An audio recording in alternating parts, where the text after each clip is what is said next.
All right, welcome to today's episode of the Rocket Science Podcast. In this episode, I'm joined by my good friend and fellow powerlifting coach, Erik Hogan. Erik is a coach up in the Northeast. He is a full time powerlifting coach as well as works with a team of coaches alongside him on his team, which is Team Hogan. Erik has also co directed plenty of powerlifting meets at this point. He's co directed Northeast regionals in the past, as well as is co directing USAPL Main State Championships, which is early next year. So in this episode, we specifically sit down and we discuss meet day planning, everything that goes into planning for meet day as a powerlifting coach. So that is attempt selection sheets, the kind of the timeline that happens on, as well as how we go about communicating that information to clients. We also discuss planning around having handlers handle clients for us if it's a meet we are unable to attend, or kind of employing help to help us out at meets where we might have multiple athletes competing at once, and kind of the different things to consider with that. We then segue into meet day handling itself, some of the general rules we like to follow, general considerations to take when handling on the day, and kind of discuss it's kind of our mindset with squat, bench, and deadlift, and calling attempts on those, and kind of when to be conservative and when you can kind of be a bit more aggressive. We also discuss handling at local meets versus handling at regional meets versus handling at national meets, and kind of the difference between these three different types of powerlifting meets, and the difference and some of the things that get take into consideration when navigating some of the bigger meets, some of the bigger regional or national meets. So pretty much everything to do with meet day handling. I think this video really is, or this podcast episode rather, is going to be fully encompassing of meet day itself. So if you enjoy, leave a like, follow. Erik's information and my information are going to be in the description below. So if you're on YouTube or Spotify, both of our information is going to be down below.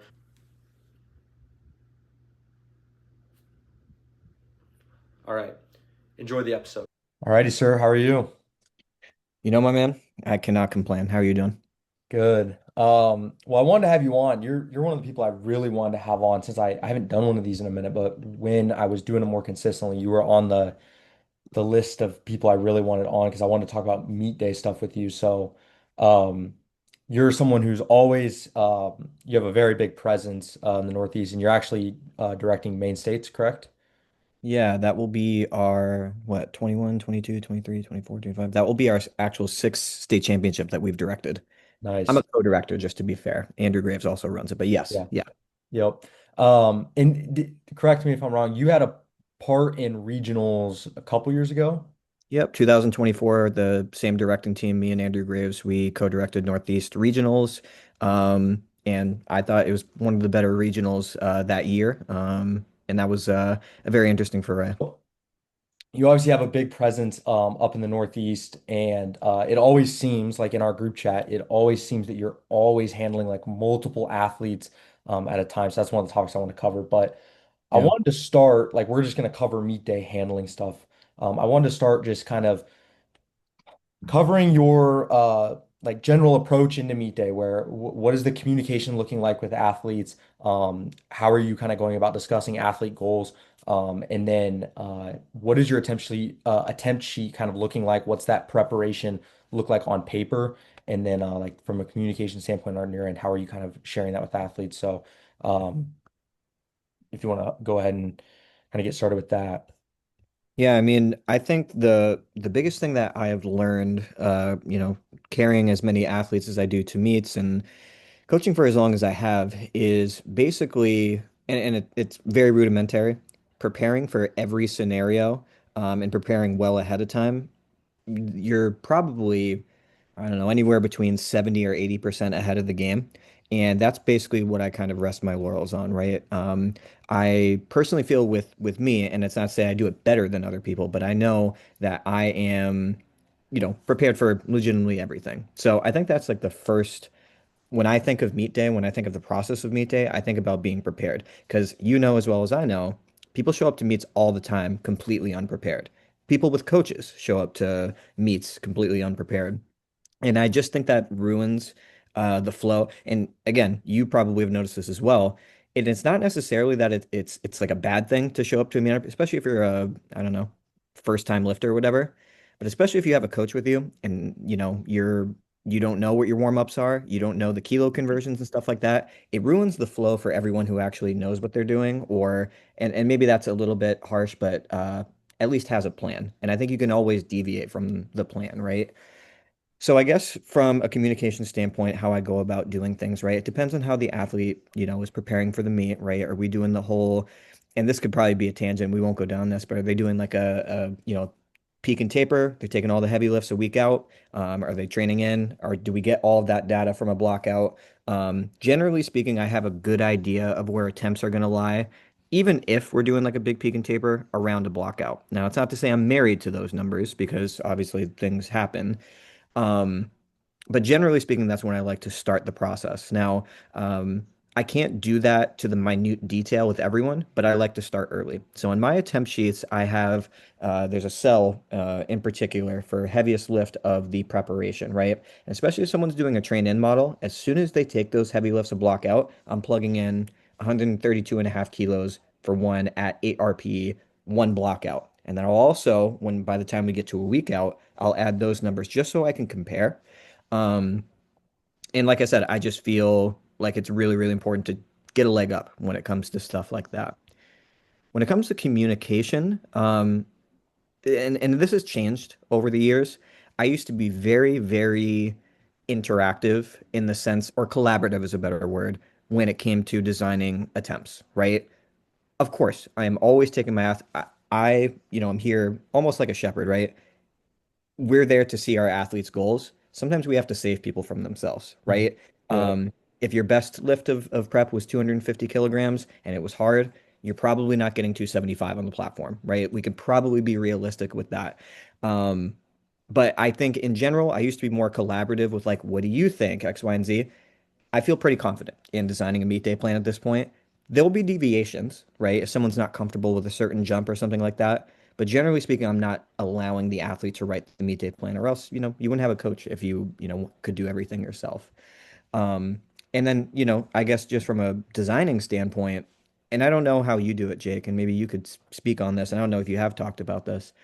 I actually like to plan attempts backwards. So I plan from third attempt to second attempt to first. Mhm. I do not enjoy like hey, this number is really easy. Let's open here. I don't look at attempts that way. It's what conduit do we need? And it's almost like training, right? What number do you need to take to get to a certain zone and then you pace backwards from there. So if you have a realistic third, a realistic second will come from that and a realistic opener will come from that.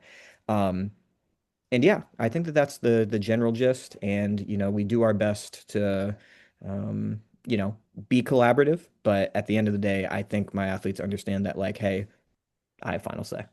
Did I Yeah. answer? Did I answer mostly everything? Yeah. Yeah. I think from you touched on the attempt selection like design where you work backwards. That has always been the way I've gone about it. I even have an info post on it with just some general rules of thumb I like to Oh, follow. I remember that. Yeah. Yeah. And I've seen so many times where people go into meets and they're like, all right, I'm opening this, and they don't have a plan for second, they don't have a plan Yeah. for third.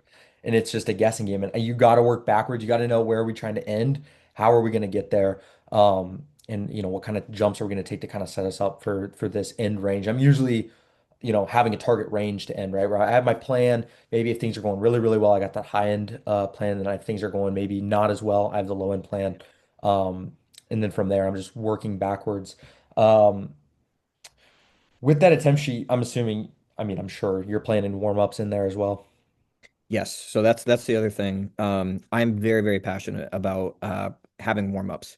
And where I take it a step further, and again, you might do this, so don't, it's not me, on my high horse. Where I kind of take it a step further from what the school of thought that I was. So first of all, when I was kind of like brought up with coaching, that was not a thing. And it's not like I was like, landmarking it or anything like that. I just thought to myself, I'm like, man, it would be a lot easier if I had this planned out ahead of time. So I just started doing it. And then over time, I got more and more thorough with it. So where I guess I take it a step further is not only do I design the warm-ups, but like, let's say I can't handle someone and you like don't have someone in your corner who's like a powerlifting friendly person, I will put to the minute detail what needs to go on each side of the bar. So that even if you have your boy from the commercial gym who has never dealt with a kilo plate, he knows the color red and he Mhm. knows two reds, white, and a silver, right? And then sometimes I'll even specify with a comp color without it. Um, and it just makes things so much easier because the worst thing that you could do, in my opinion, is you put all this training effort in, you get to meet day, and now you're taking warm-ups that you've never take before, right? You're just throwing weights on the bar that you think is the right number. And I don't know, you get into a situation where your last warm up is 5 kilos less than your opener, but you're planning on jumping 17 and a half to the next one. You know what I mean? So just like Hmm. that flux state and stuff like that. And some people, you know, no one's ever given pushback to that, but like when I have lifters, when I do take on lifters from other coaches, I ask like, hey, can you make a warm up plan? Because that's just how my brain works. And some coaches just don't believe in that. And I guess that's not really a process and not really a thought process that I can really get behind because I don't know how, especially you want to talk about like regionals, nationals, you're disrupting like five, six, seven different Yeah, people exactly. if you're going to be doing like just popping, hey, can I take a warm up? It's like, all right, we're already at three reds, and you want to take a red and a yellow. It's Hmm. like there's got to be a push and a pull there. Yeah, I think it's I've always so when I first came up, same way, planning warm-ups weren't something that like I was exposed as a thing. My first powerlifting meet that wasn't planned for me at the time, and so in my mind, I just didn't really realize that that was something. So the first few times I had athletes compete, I mean, we're talking before Rocket was a thing, like way early on, 6 months into me even coaching anybody. And I had a couple athletes do meets and I would handle but the warm-ups weren't planned and they were probably pretty good. Like Yeah, I had a mental plan, they weren't on paper. But then when I had an athlete kind of handle himself, um, this is my first time I was not actually able to attend a meet. I talked him through the warm-ups beforehand, but I didn't write it down. And after the fact, I was like, okay, I should be planning these. This would make his same. life way easier. And fortunately, like that meet went very well, went 9 for 9, very good day. So it's, didn't affect us. And there was no confusion on the day. But from then on, I started writing warm-ups. So I've been obviously planning those now for years at this point. But that was always something where it's like, that's definitely something that we got to put on there because it makes everyone's life easier. It makes my life easier if I'm handling, makes the athlete's life easier if I'm not handling. And I think when we get to handling at nationals and regionals, it's less of a big deal at local meets where if you're with another coach or Yeah, athlete, that's important pairs too. aren't Yeah. planned, but you really can screw over a lot of people if you're not really planned in that regard. At nationals, um, I was at collegiate nationals, I was at raw nationals, USAPL regionals. It would get messy at times if people kind of weren't prepared. You could tell who's prepared and who wasn't. That's big. You Yeah. certainly can. Yeah. And I Yeah. and I think that's something too where um I spent time with a kid in my area recently at a meet and I was pretty impressed. He's pretty new to coaching. I think he even said he didn't have any athletes. I think he was kind of like interning at a gym and stuff and Mm. handling some friends. And I flat out just told him, I said, dude, I'm impressed. Like you're handling yourself really well here and because the warm-ups were planned and everything was kind of on paper. Um so yeah, I think that's something too that like a lot of coaches just um coming in prepared, like you said, like meet day sheets and everything is all about preparation. Yeah. With that, I'll kind of share my process for how I go about communicating with athletes leading up to the meet. Yeah. I don't know if you do this, but the way I do things is if I'm going to be handling an athlete in person, if they want to sit down on a Zoom call about a week out, we will. But otherwise, if I'm going to be there in person, I will always just do a YouTube video unless, again, they want the Zoom meeting. If I'm not going to be there in person, I always do the Zoom meeting. That way, we can touch base and actually see each other face to face. With that though, like my whole process is I go through the attempt selection sheet. I cover that very, very thoroughly. With newer athletes, I actually there's a really good video by Dave Wolfson on YouTube that kind of covers like a guide to your first meet. Really, the reason I like it so much is it covers kind of what to be doing before you actually start like warming up, like when you just after weigh-ins, like, hey, here's what you're doing and show up to the meet early, things like that. But it really covers lifting cast well. Yeah. Um, so that's one thing I always give new athletes who have never competed before. I just have them watch that. I send that link to them. But aside from that, then we go through kind of the attempt selection. There's either video or Zoom form, but or yeah, video or Zoom. Uh, uh, Yeah, like either kind of in real time yeah, or just like a pre-recorded Yeah, video. yeah. So we'll go through attempt selections, just, opener, second, thirds, kind of the game plan with that. Warm-ups, I just make sure to explain all that thoroughly, as well as I really like to hammer home if there's any sort of recomping that needs to happen. So if we're cutting, gut cut, water cut, combination, whatever the case is, maybe we're just spitting a little bit in the morning, or even for athletes who aren't actually doing any sort of a cut, I like to cover kind of, here's what to eat on meet day. Here's what I want you doing as soon as you come off the scale. And I just list it out on the sheet. I have just on my template, I just have all that listed out, and then I just edit that if need be. Yeah. As well as I have a YouTube video for all clients to kind of like a database that all clients can kind of go watch of meet day nutrition. Now, I think you do the Zoom meet or you do the Loom maybe, Mhm. right? Yep. Yep. I don't know if you want to cover kind of if your process is any different or not. Yeah, I think it's pretty much the same, man. And again, I how I did things a little bit differently a couple years ago when my total client you know, the amount of clients I worked with was just lower. Was more along the lines of, yeah, I'm gonna make myself available for, a free flowing. Sometimes back in the day, I would even do a phone call. You know what I mean? We would kind of talk about it. Like there's just not enough time for me to dedicate to that anymore. And again, I feel, and it's not that I don't, take my athletes' word for face value. It's just quite literally from an efficiency standpoint. One, I feel really good about my eye for detail. And obviously, I pay attention to my athletes' training anyway. And they can watch that video, that Loom video that I record on their own time. If they have questions, they can always fire back with them, and then I'll, kind of take it that way. Um, but yeah, it's pretty much the same exact deal, right? So I'm gonna go through the entire meet day plan. I'll talk about any weight cutting stuff, the same in that regard. And then I also like to make sure that if the athlete does have a particular goal, and let's say I can't be there, um, you know, where's the idea? Like if you are feeling good, where's the idea to push? Where's the idea to kind of protect the total? If it's a weight class battle, that's like a topic for a different day. But I'm just, very big on that because, that's something that, and I'm sure, again, you've dealt with this. You can have an athlete have a really good day with sometimes taking two, or I guess what we want to call it, 3B attempts and have a really big PR total day, versus trying to force the issue with 3As and then we leave with an awful meet. You know what I Mhm. mean? So, and sometimes I'll have to talk athletes into that because they're, of the send it mentality. And then for other people, it's actually the opposite, where it's like, dude, your training's been going really well. Like, you're gonna make me mad if you don't load this top end. Like, Mhm. it's there, it should be there, right?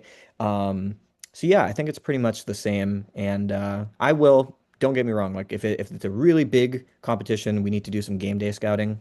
I'm gonna make time for that, right? Because we can justify that. But Mhm. otherwise, again, I feel pretty confident these days putting together a meet day plan, and I think my athletes trust that. You know what I mean? Yeah. Yeah.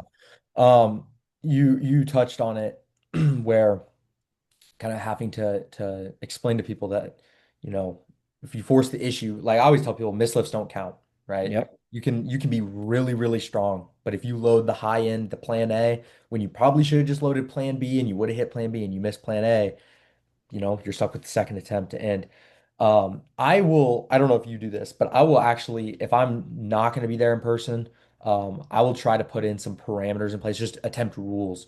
Yeah. So like one that comes to mind is like, don't ever jump more from your second to third than your opener to first. Yep. If your opener is not amazing and you jump 7 keys and then that flies, right? You're not jumping 10. Let's just take Mhm. the seven and move on.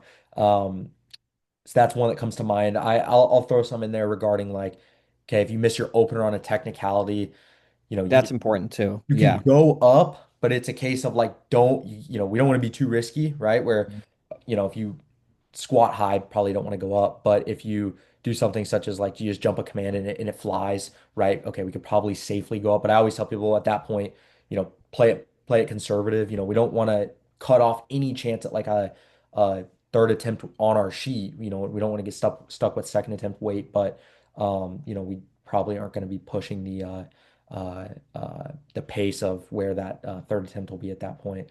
Yeah. Um, so, Absolutely. I mean, and also just puts impetus on the athlete to execute the first time around too. You know what I mean? yep, You don't even have to worry about that situation if you just squat to depth on your opener, wait for your yep. cuts and stuff like that. So it just kind of drills home not having to really worry about that. But that is something that I'm really passionate about as well. You know what I mean? And I also send stuff out to the Loom video that I record. I expect I will send it to the handler, but if not, I'll have the athlete just share it with them just because sometimes I will literally talk to the handler like, hey, this is what's going to happen. And then again, you've handled athletes for other coaches, right?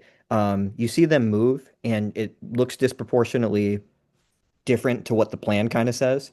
And it's happened all the time, right? This has happened, before where I'm, very specific. Don't go north of this plan, even if it looks this way. They Hmm. go north of the plan and they fail to lift, and that always, always frustrates me. And that's something that, maybe we could get into too. If I'm trusted to handle an athlete for another coach, I am not going against their plan, especially without permission. If Hmm. it's truly different, like, I don't know, this person's peaked out of their mind, and then I can have them on standby, like, hey, here's this lift. Do you think we can go 2.5 kilos more? I think they're good for it. That's one thing. But if you make the call instinctually as a coach and you did not get permission, like, you're on my shit list. Like, that's Yeah. not, even if they make it, it's just like, I can't trust you. You know what I mean? Mhm. Because, but that's maybe a topic for a different time. No, I've been there. I had a situation where I had, I had a list of kind of things I covered, and I sent a video to the handler. I said, hey, you know, we're taking decently big jumps on squat with this person. He's a pretty strong squatter, and it was the case of like if we take 12 kilos on jump to the second or whatever, we're not, I don't want to take and load up a 15-kilo jump to the third. And I explained, if this is the second, this is where we're kind of going to be capped at the third. And they went against that. It was on the sheet, but Mm, it kind of went against what I clearly kind of covered, and he missed the third attempt, unfortunately, on a day he was strong. So yeah. it goes back to the point where you don't, you can have a really strong day on paper, be poised for a good day, and it can kind of go south just due to poor attempt selection. So yeah, and it's frustrating when it's not in your hands. You do what you feel like is as much as you can, but when kind of it goes south. So Yeah. do you ever, so we've kind of discussed goals and stuff. Do you ever just say, okay, because I've done this before. Well, Sure. I've told athletes we can do this. Sometimes it doesn't actually end up following through on the day where it's more so, okay, let's just secure the 9 for 9 or whatever. But have you ever had athletes where you say, okay, hey, if you want this specific deadlift, you want to pull this milestone number, we're through squat and bench. We're 8 for 8 at this point going into the final deadlift. Like, let's load up the house. We've got the PR total. We've achieved the goal. Is there ever a point where you're like, okay, I'm cool to just let you load or let you kind of make the call on what to load, or are you always just like, let's finish the day with XYZ numbers or whatever for the third deadlift? Yeah, that's a really good question. Mm. And right, it comes down to context, and I think that you laid out the proper context. If we're lucky enough to have a scenario where we get all of our goals by a second deadlift, why the fuck not? Right? Yeah. Like why wouldn't we, right? Because at the end of the day, although you and I, seem to agree, like we're tacticians, we're playing the game of, maybe you give up 2.5, but you gain 7.5 with an attempt, you know what I mean, instead of risking losing 10 kilos or something like that. But at the end of the day, we got into this to lift heavy weights and push our limits, right? Mhm. And if, I don't know, someone's peaked at like aggressively on deadlift and they move their second attempt really well and we got our goal, yeah, absolutely. Like I'm Yeah. I'm never gonna say no to that. But what I usually will end up doing, right? And it seems to always kind of work out this way. Someone takes their second, I'll immediately put in what I think is there for their third. Mhm. And this is the big thing, right? People forget you can change that second attempt. So first of all, I'm only ever really doing this on deadlift. There's almost no tangible benefit to taking that risk on the squat. Maybe the bench, because it's like maybe your risk is a 5 kilo jump versus a 2.5 or something like that for certain people. Like you can make that back, and maybe you want to push the limits in that regard. But on deadlift in particular, people forget you can change that second attempt, or sorry, third attempt twice. So what I'll do is I'll be like, hey, here's your total right now. You got all of your goals. Congratulations. Maybe it's for 400 dots, right? Or maybe it's for a milestone total, or maybe it's for a milestone deadlift. I'm like, here's what each one of these would give you, and here's my confidence that you'll hit X, Y, and Z. Mhm. Here's like an 85%, a 75, and a spectrum of that. And that happens, and I'm not too attached. Like if a lifter misses that lift, if they are though, and I know they kind of get defeated with mislifts, I'm not even entertaining that. Let's let a good thing be a good Yeah. thing. Yeah. And then, for certain like placements, like I love throwing the kitchen sink at the last deadlift. We were fortunate enough to have a couple of those at regionals, at Northeast regionals last month. And sometimes it works out, sometimes it doesn't, but for the times it does, it really is electric, you know what I mean? Yeah. So Yeah, I would say, I mean, the deadlift that we pulled for the individual that I'm thinking of ended up being 20 20 kilos north of anything that he pulled during that prep. So it was really aggressive, but at Yeah. least it was for something tangible. You know what I mean? So that's kind of it. Yeah. Yeah, that reminds me, I had a client. This was probably a year and a half ago, close to about a year and a half ago. His big goal was 400 dots, and going into that meet, I didn't really think it was something that was going to be possible, and it wasn't even on our original attempt sheet. We went through squat, stuck to the plan, went through bench, stuck to the plan. Then he's like, okay, I really want 400 dots. This is what I need to pull. And this is probably the only time I have ever had a lifter peak like that. I mean, this dude showed up so strong on del. I've never seen anything like it. Um, so I took his planned opener, and then we took a very it flew, and he's like, I really want the 400 dots. This is where I need to pull.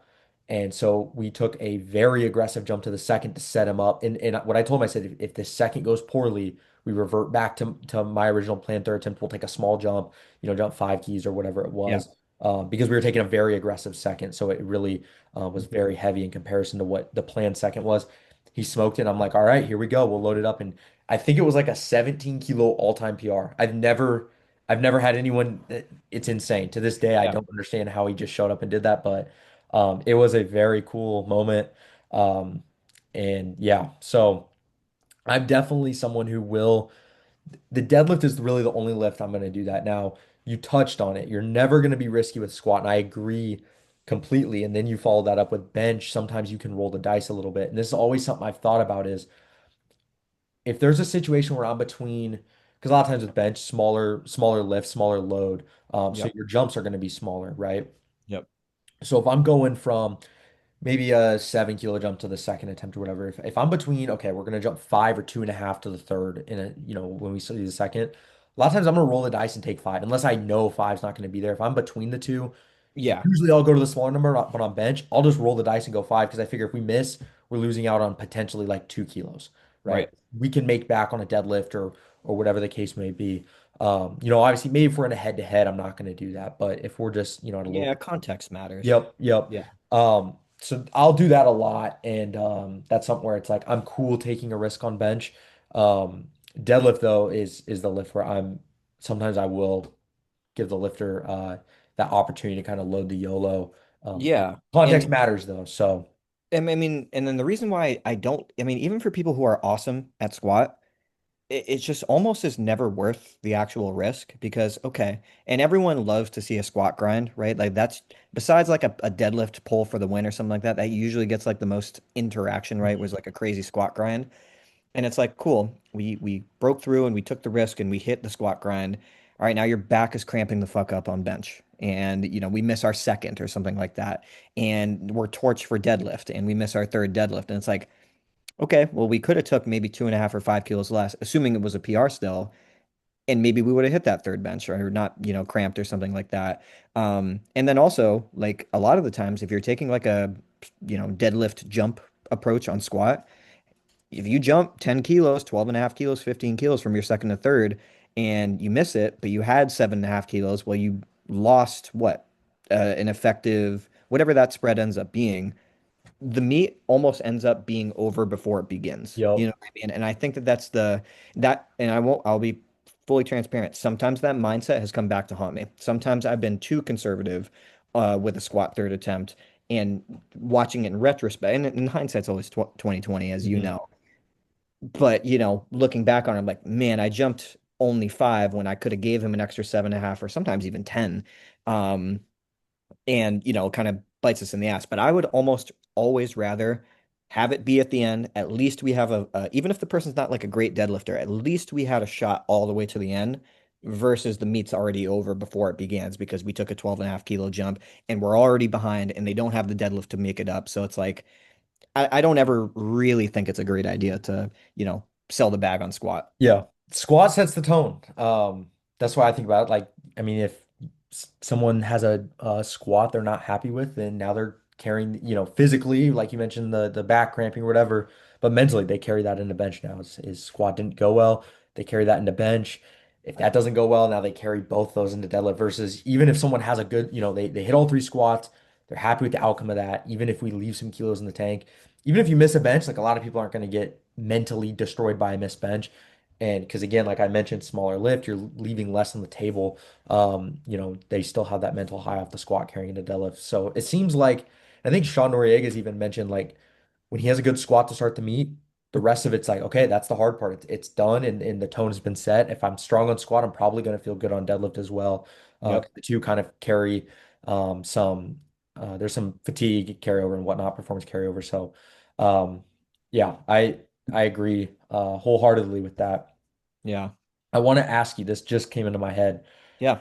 We've seen this recently, not a ton recently, but a couple months back we were seeing it some. What are your thoughts on the 9 for 9 doesn't matter crowd?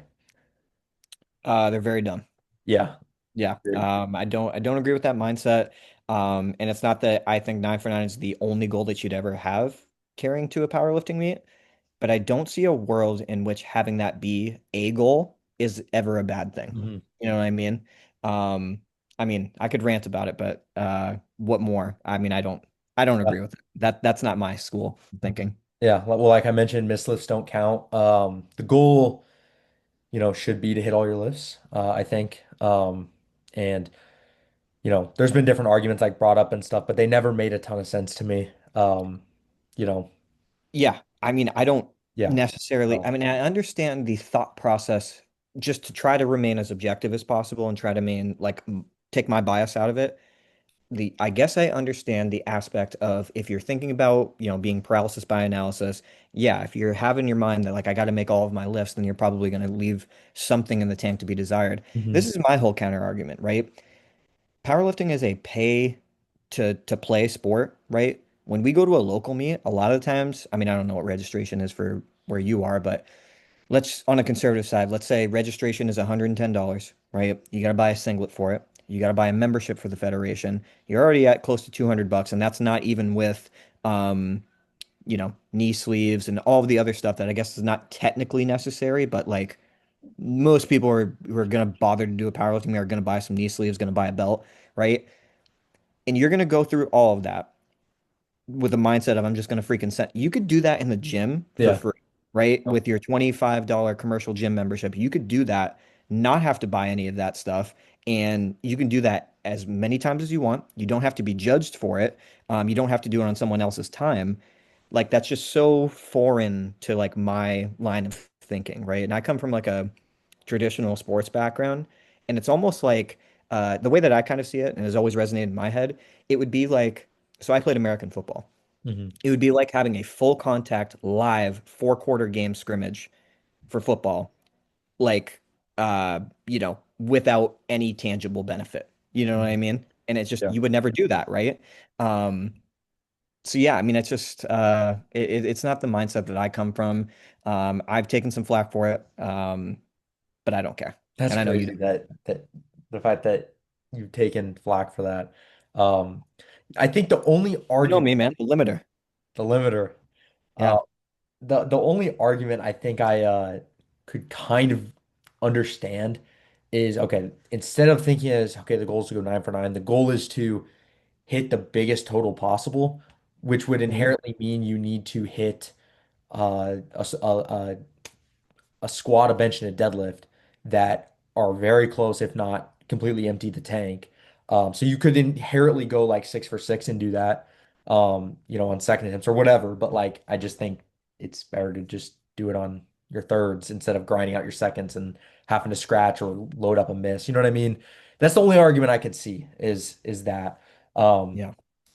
Obviously in head-to-head battles and stuff, again, the goal is to make lifts, but you may load something up you don't necessarily would have loaded if you weren't in a head to head to go for the win or something. But again, goals to make lifts. Matt Gary's always said like you have to make lifts. And I think he's even talked a lot about that as well. So um Well, yeah, and then the other thing too, Jake, that I think is important to make the distinction about, right?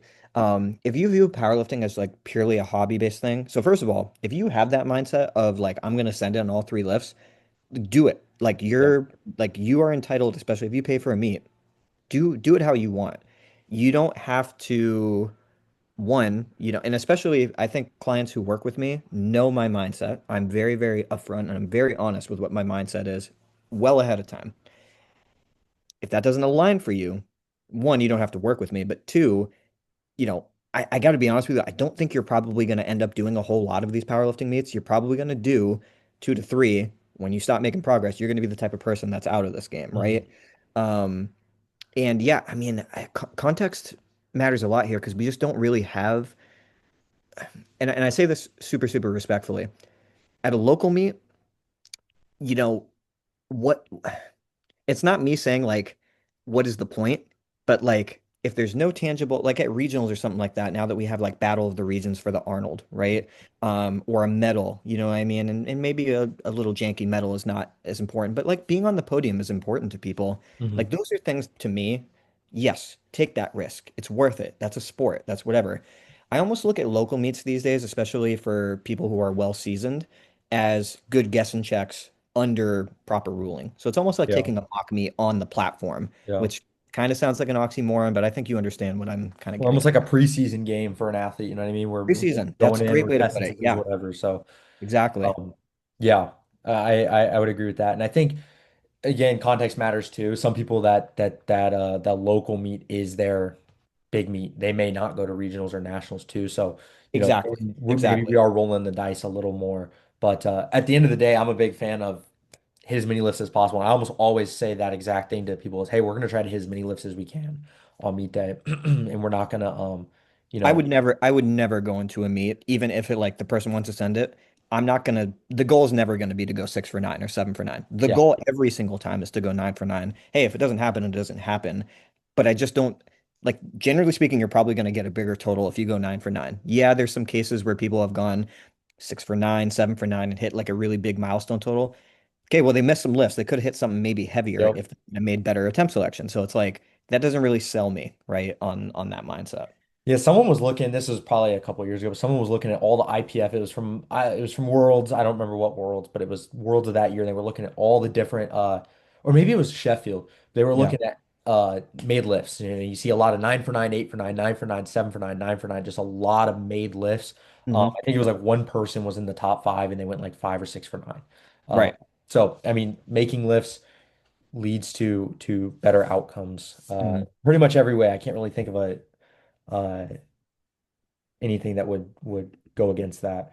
Right. Um, we kind of already discussed just some general handling rules. What is your process? Because this is the one thing I did want to cover. What is your process when you're handling multiple athletes? So let's say you got, you know, sometimes you might go into a meet, you have two people, maybe you're doing that yourself. But what is it Yeah. looking like if you have 6, 7, 8 people doing one meet? What is that looking like for you in terms of preparation as well as like on the day? Yeah, yeah. And it's super interesting too because within the area, the Northeast area, I mean, we're all super close because we see each other at every single meet, and it's always interesting. Maybe not so much the people that we have like in our group chat, but like the people maybe adjacent to that. Every time they see me, how many you got today? It's always assumed that I'm bringing like I don't know the kitchen sink to every Yeah. meet, and it's not always like that. And to be honest with you, like, and I've told my athletes this, I don't love sending 7, 8, 9 people to a meet. If it ends up happening, like especially for regionals and states, okay, I can plan for it well ahead of time, but I try my best to space it out, right? Because, and again, you probably agree with this. Our expertise is much better when we're one on one because we can handle every aspect, right? We don't have to be in two places at once when we really can't be. And, it just makes the whole process much more stressful the more people that you have.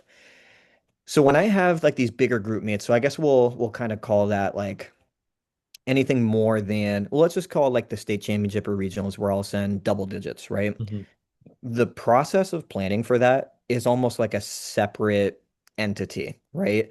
Um, there will be, so built into my workday, there will be times where I'm like, okay, this from between here and here, I'm only thinking about the regionals roster. And it's not to say I'm ignoring other clients, but simply because I have so many people who have so many different goals, you have to think about, and I could maybe share with you my spreadsheet with this. What I like to do is to the minute detail, first of all, the biggest thing, have help. If you try to do all of this yourself, one, I think that you're shortchanging your athletes because you Mhm. can't possibly help that many people all at once. But two, having help allows you to have different eyes and different, sets of, I don't know. not necessarily opinions, but like I'll use this regionals for an example. I was very fortunate to have a bunch of help, like Alex Tran, Andrew Salant, Devin, Tenney, right, who obviously you worked with and are going to be working with again pretty soon here. Those guys helped out like immensely, especially when it comes to, so this is how I do it. Easy, straightforward. I like to make sure that the athlete has a handler, right, well ahead of time, and I'll make sure that they match the athlete as much as possible. I don't like pairing random people to random people because you never know how they're gonna gel. So Hmm. like I put Andrew Salant with my lifter Ian Torres. Ian's super easy going on meet day. And I put Andrew with Kyle Cable, same deal, super easy going. For people who are maybe a little bit more, they need a little bit more attention. Okay, I'm gonna put a certain individual with that. I'll plan all that ahead of time. With that, they're going to take care of basically 90% of meet day logistics. If I can be there to call the attempt, I'm going to be there. So at a lot of these big meets, you're going to see me fly back and forth between platforms. Hmm. At some point, however, that starts, especially if two platforms are going at the same time, that starts to be unrealistic, and you got to drop the ego as the coach. Yeah. Let someone else take it. You did, and I thought, this is something that I have to do some reflection with. you know, I think as coaches, especially us, we want to see it all the way to the end, and we want to make sure that, hey, it's not necessarily that if they do well, it's because of us. It's more so like if they don't do well, I don't want it to be because of someone else, right? If we're gonna die on the sword, it's gonna be die on my sword, and I Hmm. hate putting other people in that position. But in the same vein, if you hired them, or you're paying them, or you trust them, you probably should be able to trust them to make a call. And I'll just use Andrew for example because he was, he handled a lot of my athletes, made the perfect call all weekend. Hmm. Um, so I think the biggest thing is just having help, get securing help well ahead of time because I fucking hate when people were a week out or 5 days out from the meet. I need a handler. What I mean? It's like, okay, well, we had months and months to kind of prepare for this. When another coach reaches out and it's like, okay, now you're making everyone else scramble, and we all feel bad when an athlete doesn't have a handler. And then yeah, I think that that's as straightforward as I can get. Um, but yeah, that's the preparation process. It takes a whole lot, and I can only do it twice a year. Yeah. Yeah, I've never taken that many to a meet. I have had three people do a meet, the same meet a couple of times, and my process is similar because I was, kind of inspired by, how I'd heard you'd done it. Obviously just on a much smaller scale. So the way I did it was I basically would get so I would look at the flights and whatnot. Let's say I've got like two lifters in one flight, one lifter in another. I probably just need two or Yeah. just need one other person, Yep. maybe two. But that way, because I'll kind of know where I can be on the day. Can I be in the warm-up room at this time, or am I going to have athletes on the platform? If I am, I need another handler on the back end to be warming people up. So like at States this year, I had three athletes. I think I had two in flight A, two platforms, so one on uh, platform one, one on platform two in the first flight, and then I had one in the next flight on one of the platforms. So I Yeah. needed someone when I was on the platform with these two.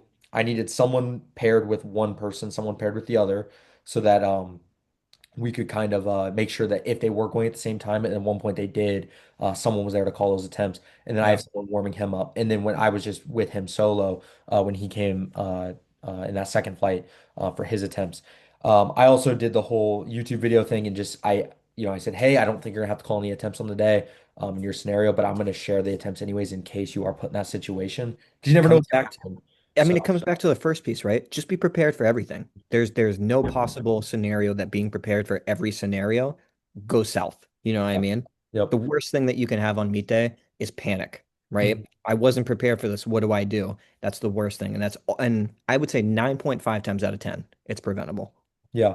Even when I went to collegiate nationals to help Devin handle, I never called an attempt. I just warmed up.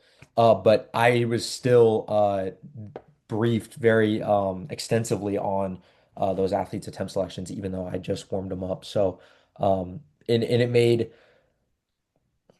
me I was able to be a resource to Devin on the day as well, because there was some head-to-head stuff going on, so there was a little math happening, and it made his life easier that he had shared that information with me, because then I can be a second set of eyes, to consult with. So yeah, I think That's what it comes down to. And I firmly agree. Like, especially when you have those head-to-head battles and stuff like that, if you're going to try to do all of it yourself, eventually, okay, you might get lucky with it one or two times. There's going to be a time where it actually really does matter. And you're so spread thin, and you got an athlete right here, but you got an athlete on this platform that's in a weight class battle, and you got to do some math, but you don't want to leave this athlete to their own devices.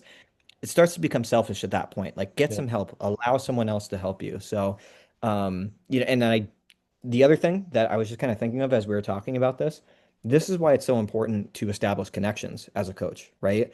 If you're going to be lone wolf, you're not going to have this type of help, right? Um, and I think we're very fortunate to have the group chat that we have because at pretty much every corner, and I was just kind of thinking about this, every corner of the US, if we have a lifter doing a meet, we pretty much have a guy at each Someone. point, Yeah. right? We have someone in the south, we have someone in the southeast, the south, maybe not so much the southwest, but like on the west coast, we Yeah. have you in like the Midwest area, we have us in the northeast and it makes things so much easier. If you don't have those connections, you can't even plan for this type of stuff, you know? Yeah.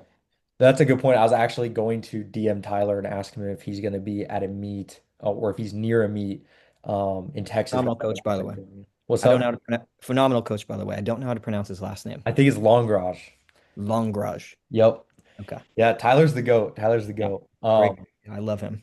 I think we did a podcast together and we've done an info post together. So Yes. Yeah. um, Great info post. I remember that one. I'm gonna be hitting him up to see if he'll be at a meet. If not, we'll see. But Yeah. Yeah. um, lastly, we'll kind of wrap this up with the nationals versus regional or nationals and regionals and some of the bigger, higher stakes meets, even like states or something, versus hey, you got one lifter doing a local meet.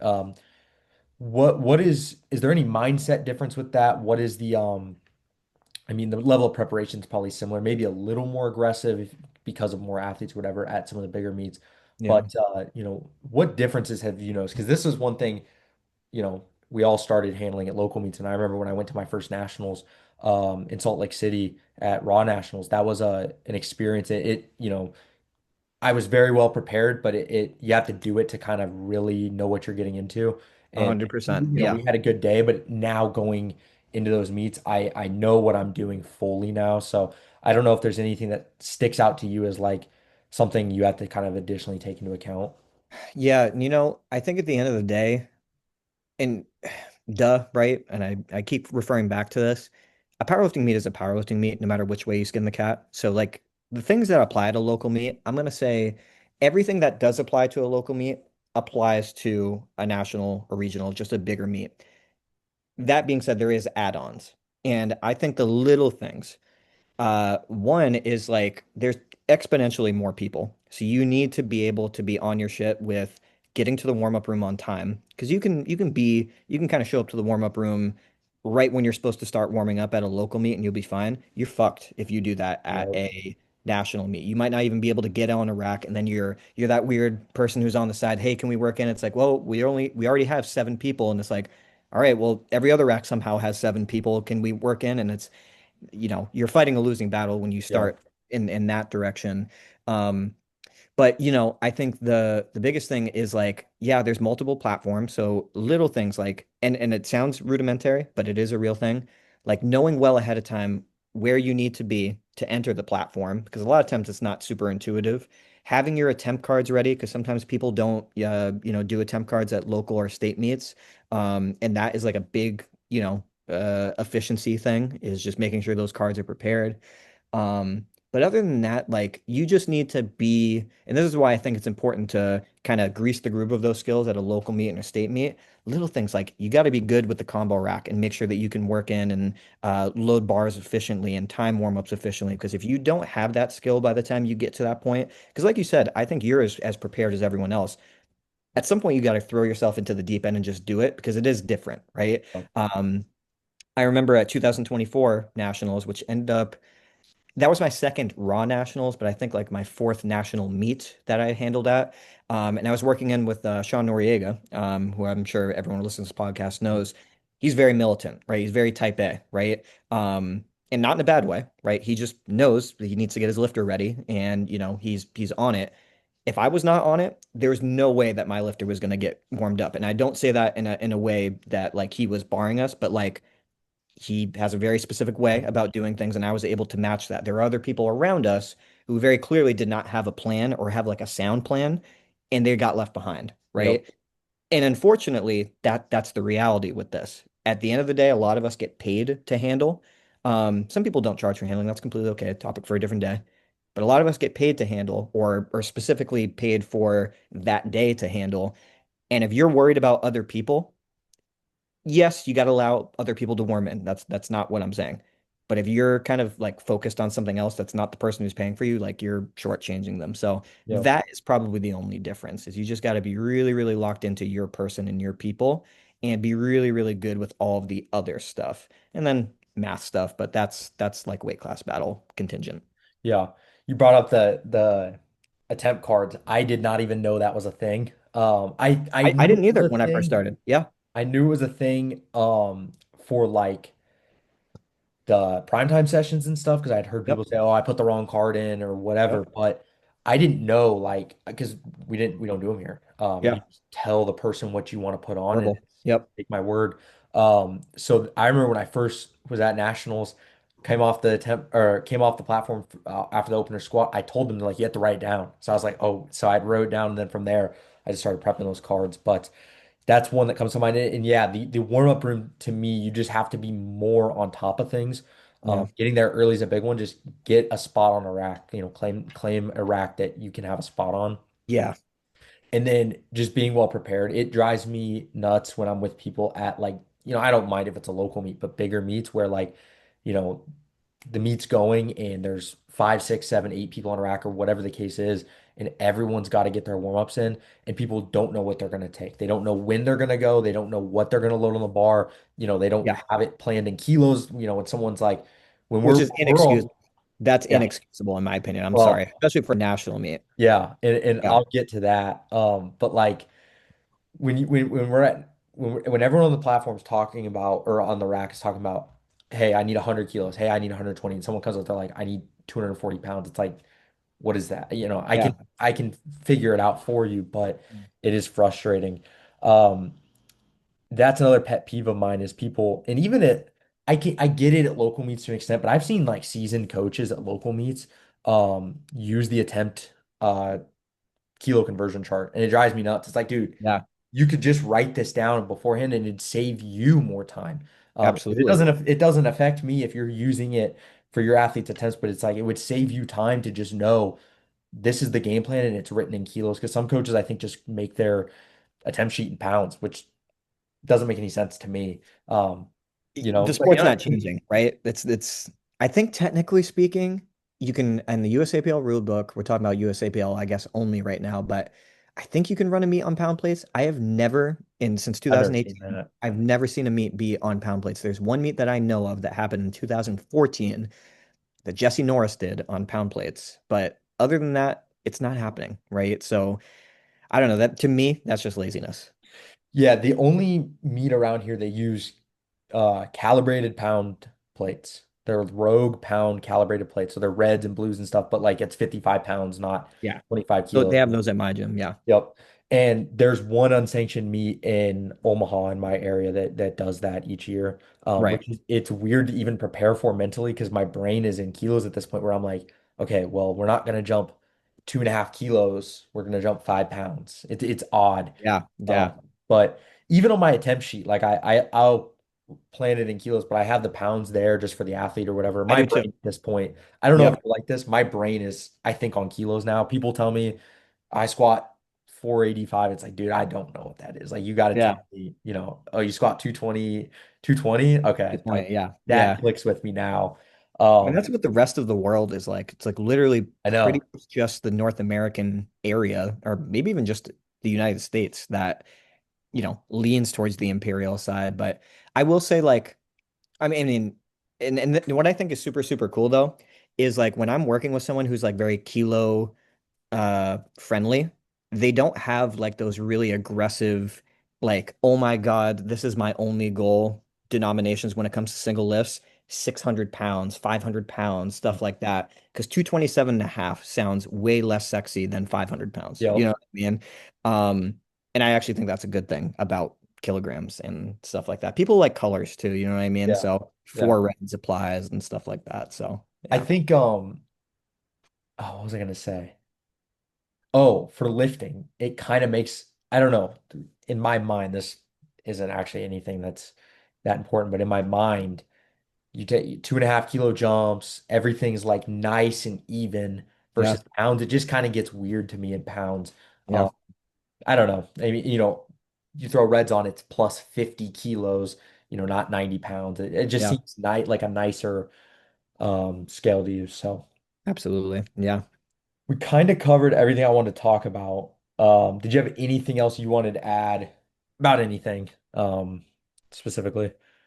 No, man. First of all, well, I guess the only thing that I would say is like, when it comes to like meet day stuff, we kind of talked about like it's okay to either A, slip up or maybe not be as prepared at the local level. I also seem to see the other side of the coin where if you can set the standard of what it's kind of like to be a professional coach at a local level, it only benefits everyone else around you, right? And I know for me, I've gotten the reputation sometimes of being like a maybe not necessarily a hardo, but like, dude, why do you have everything planned down to the last minute detail for a rinky-dink USPA meet? It's like, well, if I'm gonna do it at a national meet and I'm gonna, do that, and especially if I am giving a service that I deem equal to everyone, well, I'm gonna treat the same person at a local meet the exact same as I am someone who's going for a national medal, right? Mhm.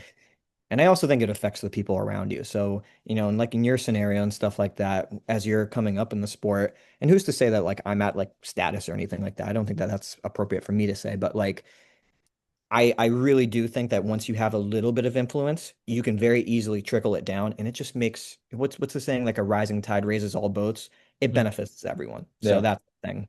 And the only other thing is thank you for having me on because I truly enjoy talking about this stuff. Yeah. Yeah. I want to add one thing. I'm not judging people at local meets who aren't as prepared because obviously that is We people all had to a start lot of people somewhere. it's their first meet. Yeah. Like I mentioned, I was having people go in there unprepared at one point, Yep. without warm-ups and stuff. So yeah, I did want to add that. Um, so yeah, I think that will cover everything. Thank you for coming on. Yeah. I gotta start cranking these out more. Because to me, the reason I even started doing it is uh it gives me an excuse to talk to people, and I feel like I pick up a lot too. I can kind of learn and kind of talk and put my thoughts out there too. So Yeah, it's kind of like a skill, right? A skill like almost never leaves you, but like the aspect of applying that skill leaves you very quickly. So like you got to grease the groove more often with it. So I got a lot from this just saying stuff, right? And I yeah, got stuff from yeah, you as well. So yeah, yeah, yeah. And I no, I picked up on some stuff. I'm gonna start, incorporating maybe more aggressively or whatever within my preparation and whatnot. So yeah, appreciate man. you coming on. Yeah, that'll do it for this episode. All right.